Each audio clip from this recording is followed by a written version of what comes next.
Well, Razorback fans, congratulations.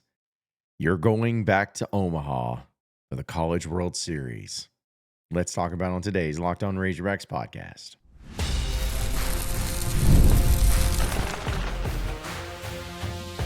You are Locked On Razorbacks, your daily podcast on the Arkansas Razorbacks. Part of the Locked On Podcast Network, your team every day.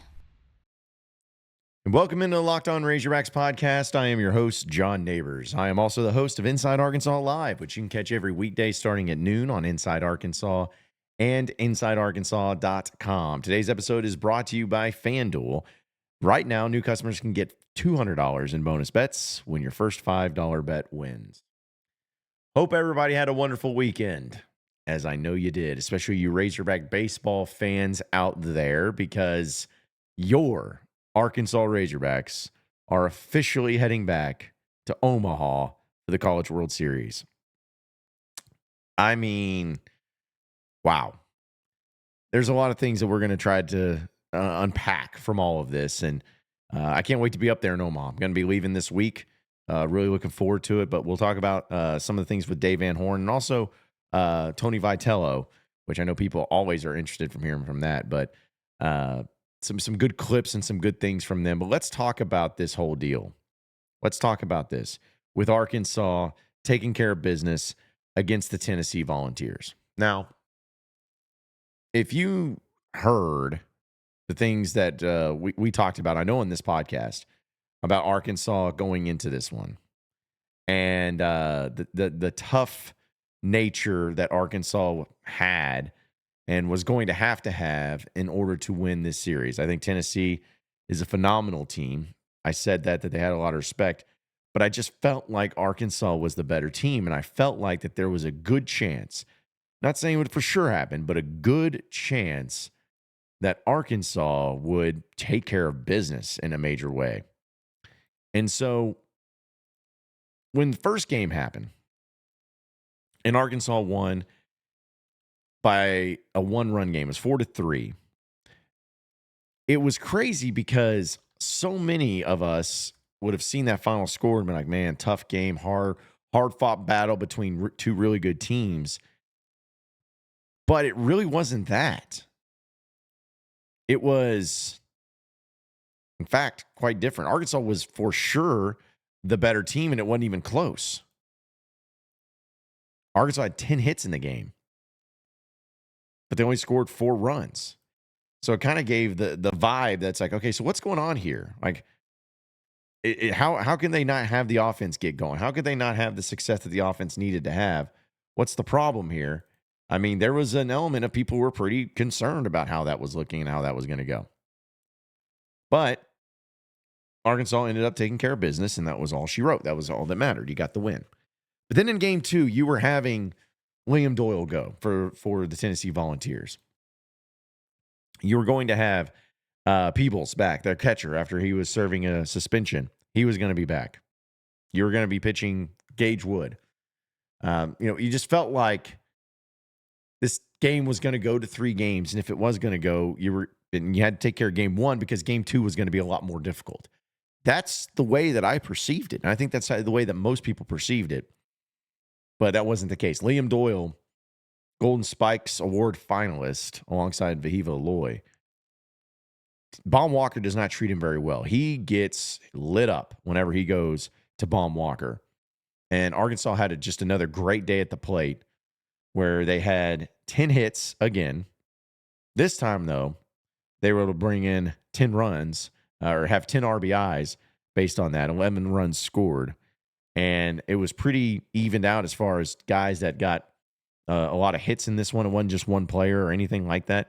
I mean, as far as your starting lineup goes, the only players that did not get a hit in this game was Ryder Helfrich as well as Justin Thomas. Everybody else got a hit. And you had Cam Koshel have 2 hits in this game. But to me, the unsung hero, which needs a lot of love, like there's a lot of great players on this team. There's a lot of great players that deserve a lot of praise and credit for all the right reasons. Like I think that there's just so much talent on this team, and we all know it. But Logan Maxwell, folks, is having a postseason among postseasons. This dude goes 3 for 5 in this one and hits a grand slam. And I know it barely got over the fence, but it didn't matter because it got over the fence. Hits a grand salami piss missile to separate Arkansas in that fourth inning and help put 5 runs up on the board, and Arkansas never looked back. It was 2-1 at that time. Arkansas had the lead, but after that, it just busted it wide open, and that was it. You had, of course, a grand slam from him. You also had a home run from Charles Davalon, who Davalon's been phenomenal too. I still think he's one of, if not the best hitter Arkansas's had in quite some time. So you got him out there getting a home run. You got Brett Iredale. It's good to see him get back. He only had 1 hit in this game, but it was a home run. But he's had his struggles in times, but it was so good to see him get back on board with the big home run. You were patient. You were aggressive. You were everything that you needed to showcase. You were everything you needed to have in order for you to feel great about your chances of beating a team like Tennessee, and you whipped them. You absolutely whipped them. Gage Wood had a pretty solid showing. Had a 3 and a third inning in this one. Gave up 3 hits, only 1 earned run.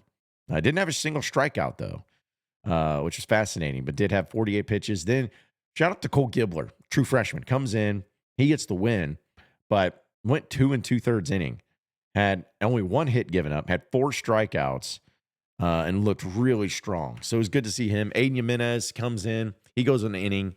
A little scary moment because the training staff had to go out there and check on him, and they took him out of the game. And a lot of people were fearful that it was going to be a serious situation. You know, usually when that happens, it's a Tommy John type deal.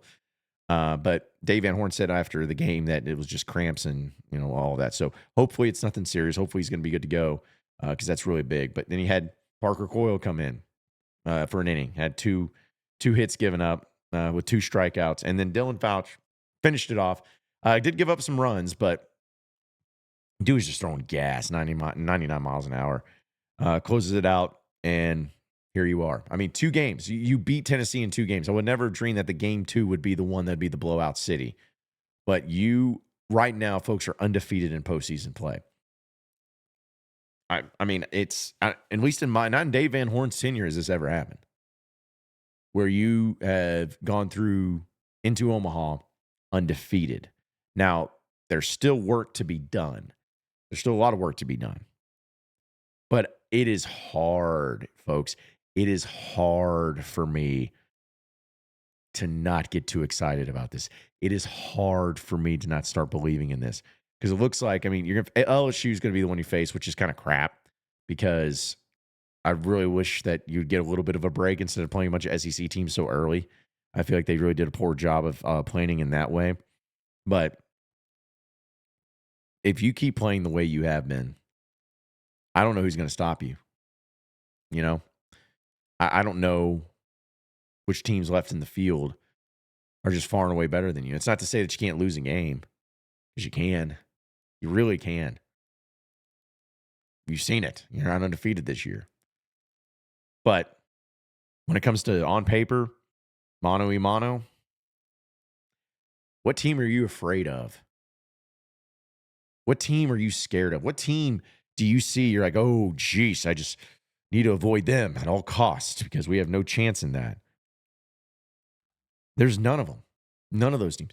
You are playing your best baseball right now, and you are a team that had a target on your back because you were one of the best teams in the country. You were a 3 seed overall, and you are putting your foot to the throat of your opponents and not only beating them, but executing their soul. Tennessee and their antics and the way they play, all of that, you took that, turned it back around on them, and destroyed them.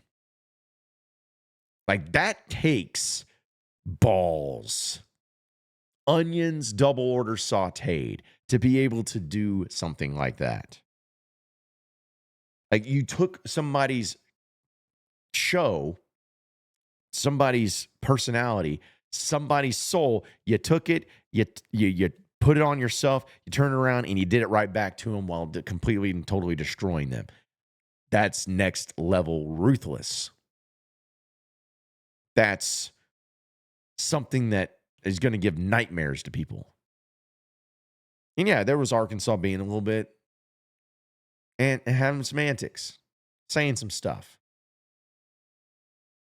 But it's because they took it from them. They didn't even allow it to happen.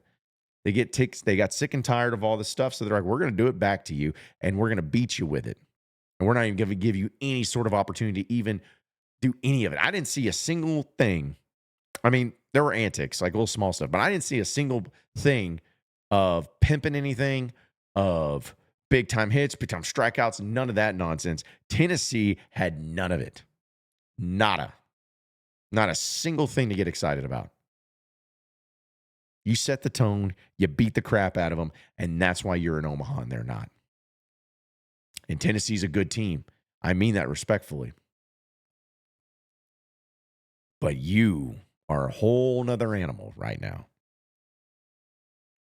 I don't want to put the cart before the horse. I don't want to get too excited, but at the same time, I want to let myself get excited.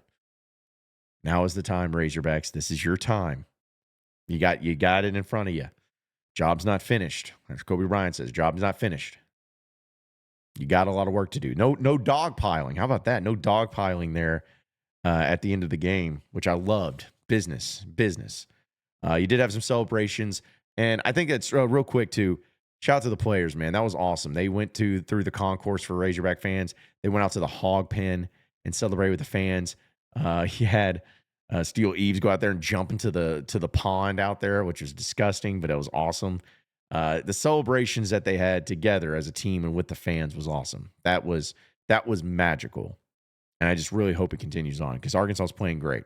It's not just one player. It's not just a couple guys that you have to hope. It's not just your ace pitcher that's like, oh, geez, so we got to win with him because if we don't, it's all going to be bad. You got dudes everywhere. And man, oh man, it's hard not to get too excited about it. I got to tell you, though, about Dave Van Horn, man. I want to play this clip, and it means something if you're a Razorback fan. We'll talk about it here in a second, so stay with us here on the Locked On Razorbacks podcast. All right, Razorback fans, we know the NBA Finals are in full swing, and every night deserves a highlight-worthy performance. Major momentum shifts and can't-miss moments. Whether it's a game-winning shot or a major breakout player, there's never been a better time to get in on the action. FanDuel makes it easy to stay in the game before tip-off and live. With player props, performance trends, and same-game parlays, fans have more ways than ever to play smart and to win big. If you got a read on who's going to be heating up in a certain game, why not back it up with the same game parlay? How could a $200 bonus bet add to the excitement if your first $5 bet hits? Well, you tell me. It's a lot more money. 5 is not as much as 200 for you math whizzes out there. So if you're new to FanDuel, it's the perfect time to sign up. Head to FanDuel.com and place your first $5 bet. And if it wins, you get $200 in bonus bets. Make every moment more with FanDuel, the official sports betting partner of the NBA. All right, so moving on into the next segment of the Locked On Razorbacks podcast. Folks, if you're a Razorback fan, if you're a Razorback baseball fan, you know you love Dave Van Horn. Dave has done so many things and incredible things, and we all know the one thing that's missing. But when it comes to having Golden Spikes Award winners, All-Americans, draft picks, SEC titles, College World Series appearances, regular season, I mean, the guy's accomplished it all except for the one thing. But the past 2 seasons definitely were disappointments. Arkansas became national seeds and lost in their own home regional, and it was bad. It was tough. It was just unfathomable. But that's not the case this way because you're just owning it. Well, it was interesting because we mentioned that there was no hog piling. Players went out there and celebrated, but there was no hog piling. It's business. You've seen the post-game speeches that Dave has given where he's just, hey, job's not finished. Let's keep going. Business as usual. But in the press conference after the game, Dave got very emotional. And if you're a Razorback baseball fan, it's tough not to get emotional yourself. Take a listen. Just so happy for, everybody involved with the program, especially, more than anything, the players, because they're the ones that do all the work.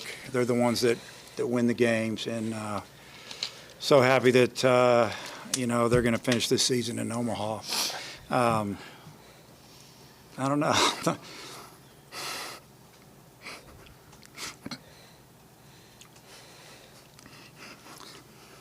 Just means a lot. questions from the team out here. Man, how do you not get emotional about that, man? If you're a Razorback and you're a Razorback fan, how do you not get emotional about that?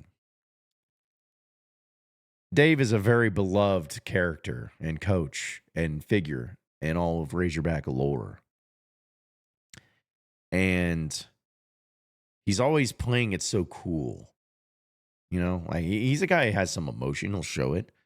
He's a guy that gets fired up. He's a guy that can make some jokes. He's a guy that is very involved. Like he's an everyday man, and everyone knows who he is and knows how he is. But very seldom do you see him in that type of way, with that type of emotion. Getting to Omaha, man, this is a guy that's been to Omaha several times. You know, 04, 09, 12, 15, 18, 19, 22. Getting to Omaha is nothing new. Well, at least from my understanding, from when I went back, I never saw him get emotional like this when he went to Omaha.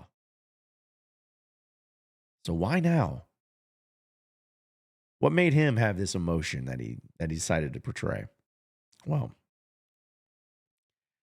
I think everybody knows why. I think everybody knows where it comes from.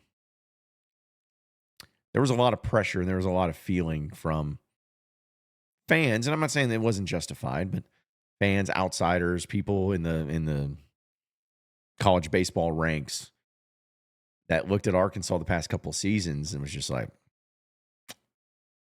yeah, you might be losing it a little bit, Dave. Might be out of touch, Dave. Your hitting is terrible, Dave. You're choking the postseason, Dave. You don't know how to do it anymore, Dave. Your prodigy of Tony Vitello goes over to a nothing program in Tennessee and wins a title before you do, Dave. Mike Bianco over at Ole Miss wins before you, Dave. All these other teams win before you, Dave. What about you, Dave? Are you as good as you think, Dave? All of that. All of that. I don't care what happens. I don't care what anyone says. That'll wear on you. And for Dave to let that emotion fly out, it's because getting to Omaha is hard. Getting to postseason play in general is hard.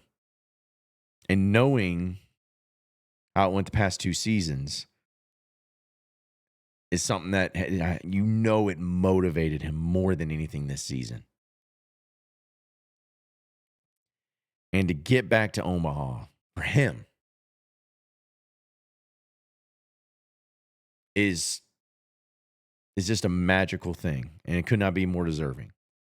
He changed a lot of things this past year. I mean, he went to the offseason changing things. He changed the roster completely. He changed the approach to hitting. He changed his hands-on approach and how much he was involved with the new offensive approach. He changed so much as a coach in a year because he knew that he had to get back to this point. He had to get back to the College World Series. And he did it. He nailed it with this roster. He nailed it with this development. I mean, he nailed it. And so for him to come out and just let loose like that, it's probably the only thing that he's been thinking about since last season ended, especially, is just Omaha. Omaha. Omaha. Job's not finished. Omaha. And it's not finished. And he knows that. Like, he's still got games to play. Still got to go through in Omaha. But doing what you did against the team that you did it against in Tennessee and Tony Vitello, and in the dominating fashion you did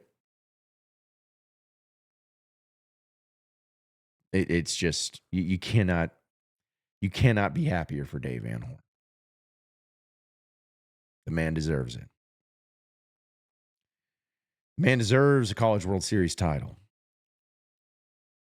I really hope he gets it this year. It'd be great for Razorback fans, of course. The program, the state, everybody involved, for the baseball team to win a College World Series title. But to me, I think the most important figure in all of this and who needs it the most is Dave Van Horn, because he deserves it. He's earned it. So help him out, team. Get Dave a title and let it be this year. The other coach on the other side, Tony Vitello. Yes, him. He also had a very emotional moment in his press conference after the game yesterday, and we're going to talk about it. So stay with us here on the Locked On Razorbacks podcast.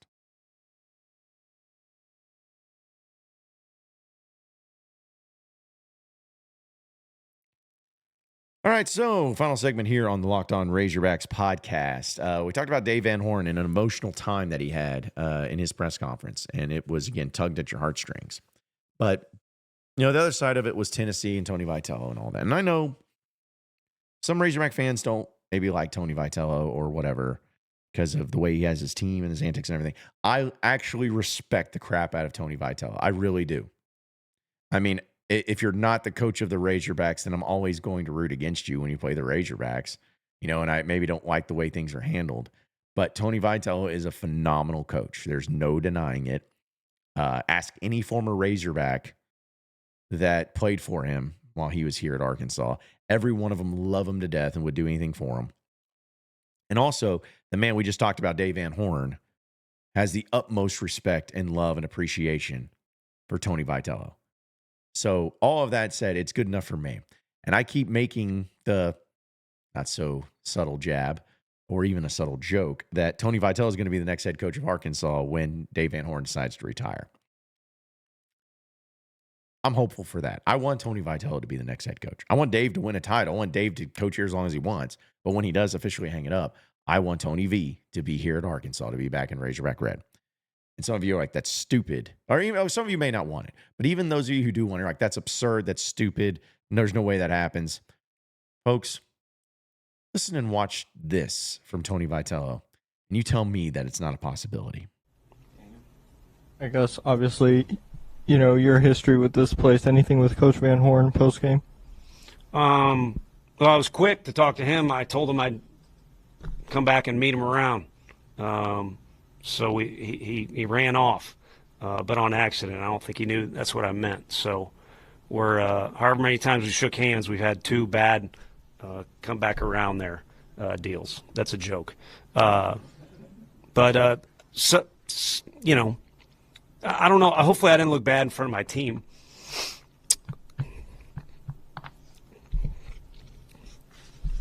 I miss some of those guys. So they deserve to win. Certainly would like to beat them. I think maybe we play them next year. But some of those guys said things they didn't have to say, and I think there's a mutual respect there. There's a coach in our league that anytime he sees you on the road always says, I know we're supposed to hate each other, but I have a lot of respect for you guys. And, depending on the day, you like it. Sometimes you don't like it, but I think it's well thought out. This league is insane, especially in our sport, what it'll do to you. And I think we all have a certain amount of respect for each other. But as you mentioned, I've got time here. And while I was here, I was just as big of a knucklehead as I am now, but I tried to work my ass off. And it's a good place to work. Come on, man. Come on, Tony V. You know you're coming home. You know you're going to come home after Dave retires. Listen, I understand if people don't like Tony V because of the antics and all that. Like, I get it. Totally. But here's my thing. I was one of those guys that didn't like him when all that stuff happened with him and Dave over in Tennessee in 2021, just because, again, you come after my coach, I'm going to defend my coach. I don't care what you did. I don't care what was said. I'm going to take issue with it. But if you actually listen to Tony Vitello and what he says about Dave and says about Arkansas, it's genuine in his love and appreciation and respect that he has for Dave and Arkansas. Like, it is. The dude won the national championship last year, and one of the first things he says in his press conference after winning the title is talking about Dave and Arkansas. He gets emotional right there, talking about how much he misses some of those guys, talking about at Arkansas.